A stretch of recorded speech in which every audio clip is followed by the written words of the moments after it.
Hello viewers, আসসালামু আলাইকুম। আজকে আমি আপনাদের সঙ্গে একটা নতুন সুন্দর একটা রেসিপি শেয়ার করব। এটা হলো আমের দু পেঁয়াজু বলে।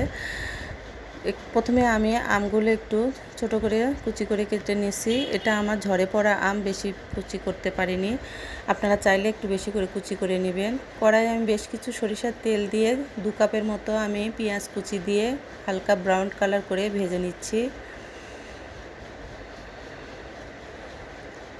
এভাবে আম দু পেঁয়াজু করতে বেশ কিছু পেঁয়াজ লাগে। আপনারা তৈরি করে খেয়ে দেখবেন। ডাল ভাতের সঙ্গে খেতে অনেক মজা লাগে, এমনিতেও খেতে অনেক টেস্ট। যে কোনো তরকারির সঙ্গে আপনারা এটা খেতে পারবেন। এই যে আমার পেঁয়াজটা একটু ব্রাউন কালার হয়ে আসছে। এ পর্যায়ে আমি কিছু শুকনো মরিচ কুচি করে কেটে রাখছিলাম, সেটা দিয়ে দিলাম। দিয়ে এটা একটু হালকা ভেজে নিব। নিয়ে আমি আমটা দিয়ে দিব। দিয়ে আম পেঁয়াজের সঙ্গে বেশ কিছুক্ষণ ভেজে নিব।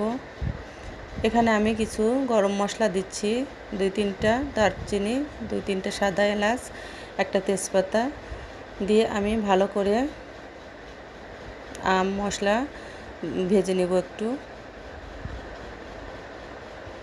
তেলের সঙ্গে এটা ভালো করে একটু লাল করে একটু ভেজে নিতে হবে। সামান্য একটু লবণ দিলাম। এটা মিষ্টি আচার, বেশি লবণ দেব না। সামান্য একটু হলুদ গুঁড়ো দিলাম।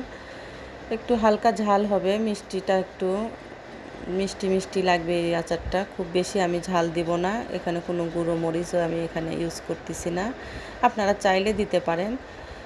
পরিমাণ মতো আমি চিনি দিলাম, কারণ আমার গাছের আমটা এটা ফজলি আম, সুরমা ফজলি। এটা আমার গাছের আম, বেশি চিনি লাগবে না। আমটা এমনিতেই মিষ্টি, কাঁচাই খাওয়া যায়।